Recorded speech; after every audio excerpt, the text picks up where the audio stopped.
संगी हो सब्सक्राइब करो डहरिया म्यूजिक यूट्यूब चैनल ला और घंटी ला दबावो नवा नवा वीडियो के आनंद उठावो। ज्ञान अमृत भाग 8 खुश रहने के उपाय। जय जय श्री राम, जय जय सीताराम।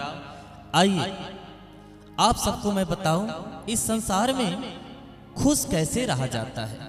आपके पास यदि बहुत धन है, आपके पास यदि बहुत पैसा है, आपका नाम भी बहुत ऊंचा है, लेकिन इस संसार में आप प्रसन्न नहीं हैं तो कोई मतलब का नहीं है। आपका परिवार भी बहुत बड़ा है, आप निश्चित रूप से बहुत सक्सेस भी है, और यदि प्रसन्न नहीं है तो निश्चित रूप से इस संसार में आपसे बड़ा दुखी कोई नहीं है। यदि आप खुश रहना चाहते हैं तो सर्वप्रथम इस वीडियो को लाइक करें, सब्सक्राइब करें, कमेंट्स करें, बहुत लोगों को बांटे ये वीडियो। आइए इस संसार में यदि खुश रहना है तो इसका उपाय क्या है। आप सोचते हो कि बड़े बड़े काम करने से हमको खुशी मिलती है, गलत। छोटे छोटे कर्मों के द्वारा सुख मिलता है, छोटे छोटे कर्मों के द्वारा खुशी मिलती है। इस संसार में छोटे छोटे बच्चों को जब आप एक छोटा सा टॉफी देते हो, एक पैकेट बिस्कुट देते हो, उनके साथ खूब हंसते हो, उनके साथ लाड़ दुलार करते हो, तो निश्चित रूप से आपको भारी प्रसन्नता होती है। और प्रसन्नता तब होती है जब आप किसी का परोपकार करते हैं, क्योंकि वेदों में कहा गया है परहित सरिस धर्म नहीं भाई, पर पीड़ा सम नहीं अधमाई।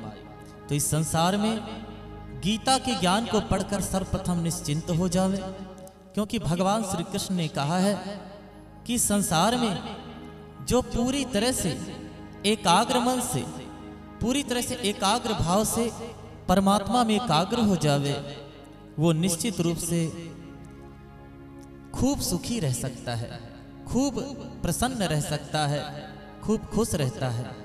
अर्थात दुख में, सुख में, लाभ में, हानि में, जय में, पराजय में, अच्छाई में, बुराई में जिसकी बुद्धि एकाग्र हो, वो निश्चयात्मक रूप से निश्चयात्मक बुद्धि, और वो निश्चित रूप से एक निश्चयात्मक बुद्धि होकर के स्थिति प्रज्ञ योगी बन जाता है, और इस संसार में वो निश्चित रूप से बहुत ही प्रसन्न रहने वाला व्यक्ति बन जाता है।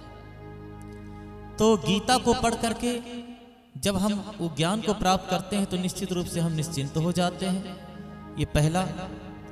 दूसरा, ज्ञान प्राप्त करने के बाद जब हमको ज्ञान की प्राप्ति होती है तो निश्चित रूप से हमको समझ में आ जाता है कि किस चीज में बहुत प्रसन्नता है, किस चीज में खूब सुख है, और किस चीज में खूब दुख है।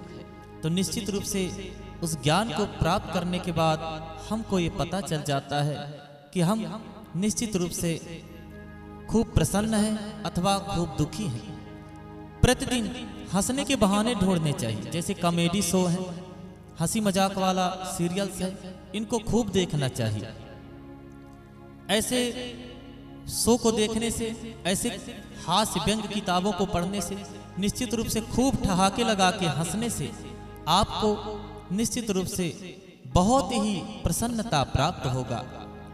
और सकारात्मक सोच करके आप हर चीज को पॉजिटिव ही सोचिए तो निश्चित रूप से आप प्रसन्न भी रह सकते हैं।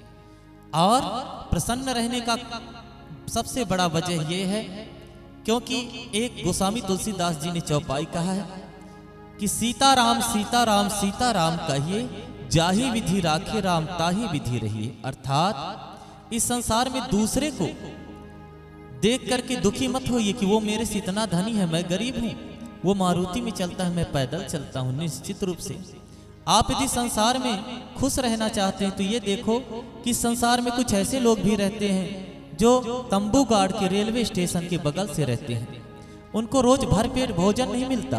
किसी दिन वो केला खा के जीते हैं, किसी दिन डबल रोटी, किसी दिन चाय बस पी के, और किसी दिन तो भूखे सो जाते हैं।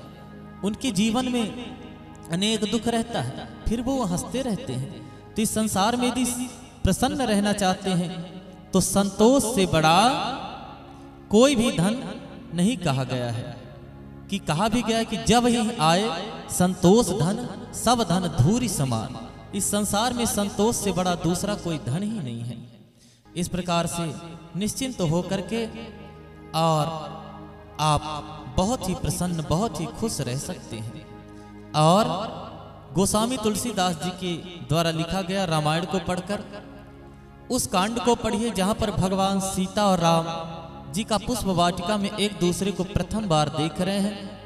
आप जब उस प्रसंग को पढ़ेंगे तो निश्चित रूप से आपका मन धीरे धीरे प्रसन्न होता जाएगा।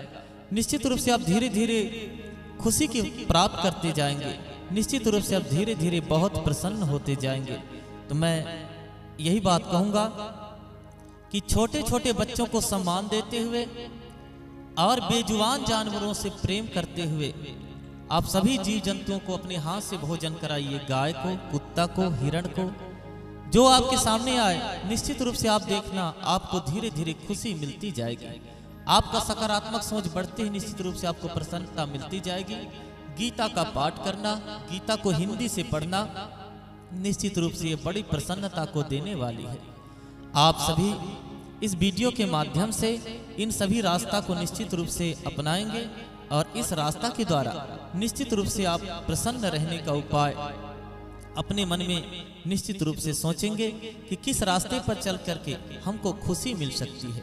छोटी छोटी चीजों के द्वारा प्रसन्नता मिल सकता है, क्योंकि ज्यादा बड़े बड़े महल बनाने का सपना नहीं होना चाहिए। छोटे छोटे सपना के द्वारा, छोटे छोटी खुशियों के द्वारा, और बहुत ज्यादा मान सम्मान नहीं ढूंढना चाहिए, क्योंकि इस संसार में जो जितना ज्यादा मान सम्मान ढूंढता है भगवान उसको उतना ज्यादा मान सम्मान नहीं देते। नॉर्मल रहिए, प्रसन्न रहिए। कोई हमारा सम्मान करे तो ठीक, ना करे तो ठीक, अपने मन में प्रसन्न रहे। क्योंकि कहा गया है कि यदि मन से कोई प्रसन्न है, मन से कोई संतुष्ट है, मन से कोई तृप्त है, तो इस संसार में उससे बड़ा दूसरा कोई खुश नहीं है। तो इस प्रकार से ज्ञान अमृत भाग 8 के इस खुश रहने के उपाय के द्वारा निश्चित रूप से आप इसको देख करके और संसार में बहुत प्रसन्न रहेंगे, बहुत खुश रहेंगे। जय जय श्री राम, जय जय सीताराम। ओम शांति, ओम शांति, ओम शांति।